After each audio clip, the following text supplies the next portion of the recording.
নমস্কার, স্নেহাস রেসিপিতে সবাইকে স্বাগত জানাই। আজ আমি আপনাদেরকে রান্না করে দেখাবো শুটকি দিয়ে শিম। চলুন দেখে নিই। তার জন্য শিমগুলোকে ডুমো ডুমো করে কেটে ভাপে বসিয়েছি।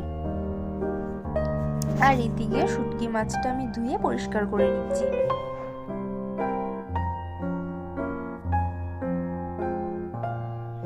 শুটকি মাছটাকে ধুয়ে পরিষ্কার করে নিয়েছি। আর এদিকে শিমটা ভাপানো হয়ে গেছে, জল ছাড়াতে দিয়েছি। তারপর কড়াইয়ের মধ্যে সর্ষের তেল দিয়েছি। তেলটা গরম হওয়ার পর শুটকি মাছগুলো হলুদ দিয়ে মাখিয়ে রেখেছিলাম, এই মাখানো শুটকি মাছগুলো ভেজে নিচ্ছি।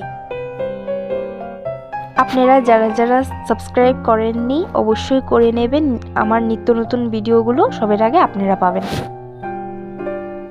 শুটকি মাছগুলো ভাজা হয়ে গেছে, তুলে নিচ্ছি এক এক করে।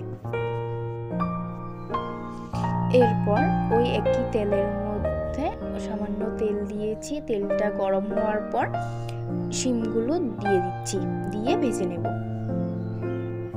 শিমটা হালকা ভাজা হয়ে গেছে।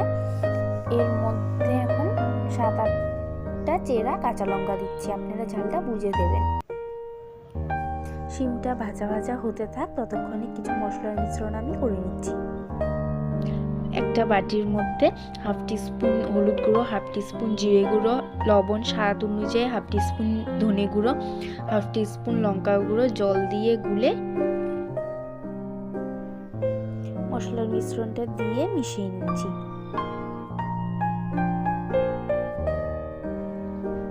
মশলার সাথে শিমের সাথে ভালো করে মিশিয়ে নিয়েছি। ভেজে রাখা শুটকি মাছগুলো দিয়ে দিচ্ছি, দিয়ে মিশিয়ে 1 কাপ মতন গরম জল দিচ্ছি, দিয়ে মিশিয়ে নেব।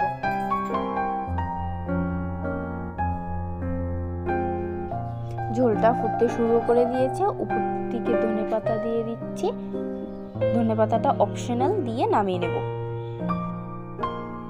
রান্নাটা হয়ে গেছে। ভিডিওটি এতটুকুই রইল। ভালো লাগলে লাইক, কমেন্ট, শেয়ার, সাবস্ক্রাইব করে দেবেন। ভালো থাকবেন, সুস্থ থাকবেন। ধন্যবাদ।